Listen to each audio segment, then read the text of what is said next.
G'day folks, it's the Motorrad Rider again. I've been thinking about fitting a stone guard to the front engine cover of my BMW R1200GS. And there are quite a few different designs, makes and models.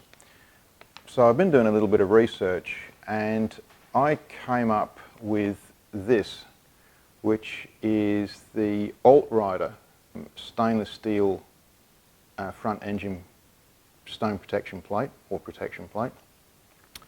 The thing I like about it is it's nice and solid, covers a wide area and is easily detachable for cleaning behind the plate and cleaning the plate itself. Others tend to be a little small and don't do a lot of protection. Now I've already got a fender extender on the bike, but I still believe that the front of the engine is vulnerable, to say the least. So that's why I decided to invest, and I do mean invest, in a stone guard. So the idea of this video is to do an installation and let you guys see how it's done. The fitting kit has got a couple of little idiosyncrasies in it which you need to be aware of, and we'll go through that later. And I'm also contemplating turning this black because it would suit the bike better, and you'll see what I do and how I do that in the next part of the video. So stay tuned for the install and stay tuned for the colour change.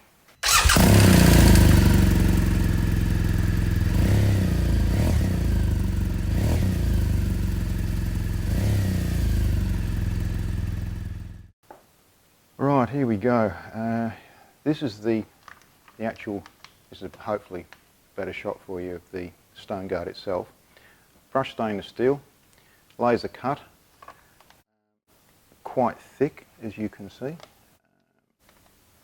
It's very strong, very sturdy. The holes here, here, here and here are for the fitting grommets to be installed in. And yeah, it's a very, very solid, strong piece of kit. The fitting kit that comes with it is this. I just picked that up for you so you can see it. You'll notice that there are a couple of different lengths of pins in there. It's important that you get the locations correct. It's mentioned in the instructions and you really do need to pay particular attention to that. So there's the 4 rubber grommets, as you can see. There are the grommets there, and they just push in, a little bit of water. And yeah, it's a, once again, good quality fitting kit from Altrider, and I believe it'll go on quite nicely. Right, well what I've managed to do is spray the stone guard, and I think it's come up pretty well, looks nice. That's 4 coats of Plasti-Dip, which is it's like a rubberized paint. This, if I show you,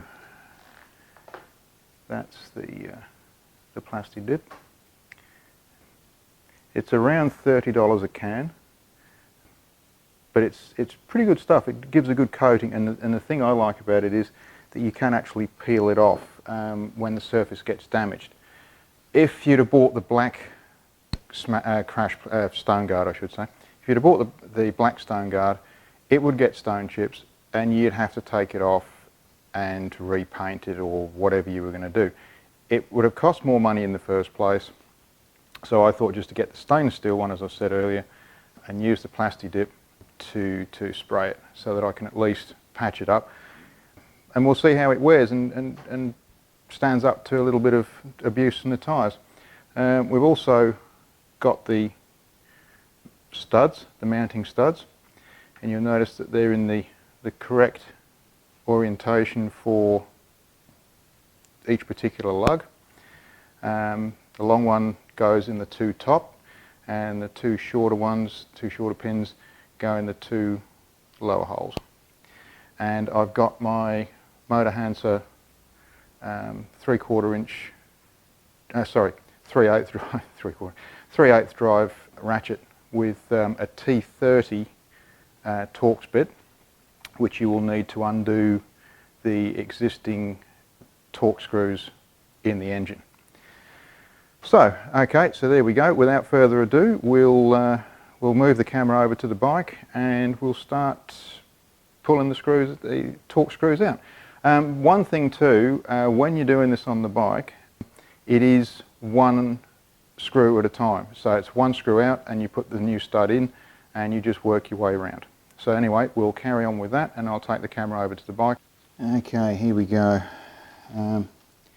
Just going to undo this one here.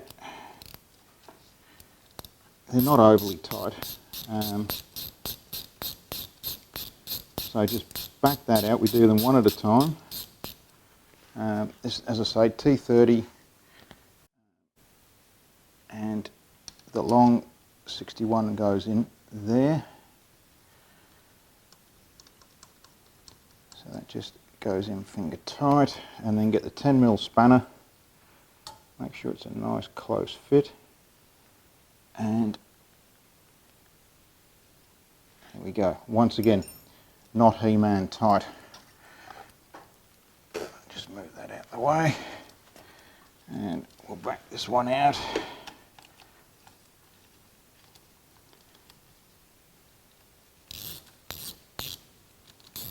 This, I'd have to say, this motor Hansa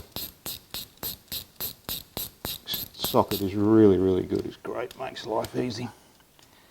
So that comes out, short one goes in. In we go. Spanner. See if we can get that from under there. Give that up. Okay, we're done. So on my finger there, you probably can't see it, but there's a little tiny daub of silicone grease. And I'm just going to put that on these balls here, just to help the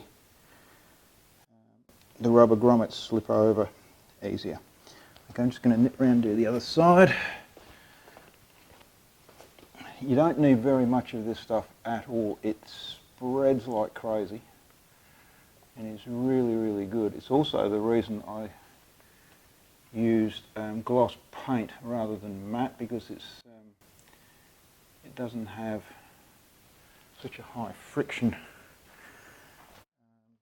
content as matte paint, if I've worded that correctly. I'm sure somebody will correct me if I haven't. So here we go. The plate going up, and we might just going to turn, and we'll see where we go here.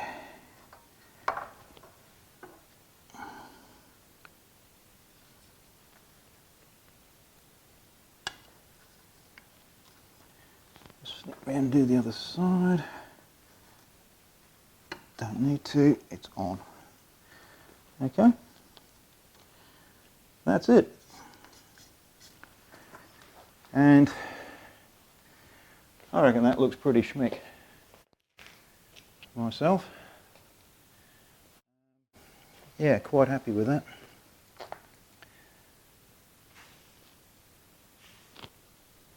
Okay, just give you a bit of a look there. And you've got a bit of a gap there. Now whether that proves to be enough or not, we'll find out when we're riding. But I'm pretty happy with the outcome of that. I think it covers a fair area of the front of the bike. And I think it's going to stop a lot of stone damage and grit getting up onto under the front of the bike. So I'm going to leave you to it, guys. I'm quite happy with the outcome of that. Any questions, sing out. Don't forget to subscribe, and Also give me a like there, it all helps. And yeah, we'll see you for the next video. Also, don't forget to, if you want me to try something out or whatever, or fit something onto the bike, or I've got some ideas, just drop me a line and I'll see what I can come up with. So thanks very much for watching, and we'll catch you on the next install video from the Motorrad Rider. Thanks guys.